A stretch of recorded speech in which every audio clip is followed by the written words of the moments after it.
हिवाळ्यामध्ये बाजारात टवटवीत हिरवीगार मेथीची भाजी भरपूर प्रमाणात येते आणि तीच मेथीची सुकी भाजी, पातळ भाजी खाऊन तुम्ही कंटाळला असाल तशी ही लसुणी मेथी एकदा नक्की करून बघा. कमी साहित्यात ढाबा स्टाईल आणि अगदी गावरान चवीची सुद्धा ही भाजी तुमची तयार होते. काहीतरी नवीन ट्राय करायचं असेल तर ही भाजी नक्की ट्राय करा. गरमागरम फुलके, ज्वारीची कडक भाकरी किंवा वरण भाताबरोबर तोंडी लावून खाण्यासाठी अगदीच भारी आहे. तर रेसिपीला सुरुवात करूया.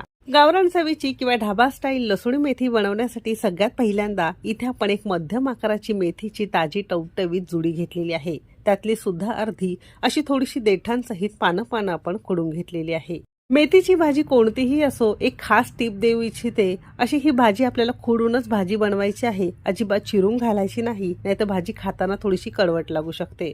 तशी ही आपण छान खोडून घेतलेली आहे. नळाखाली स्वच्छ धुवून घेतलेली आहे. पानांसहित थोडीशी देठ सुद्धा तुम्हाला इथे दिसत असेल.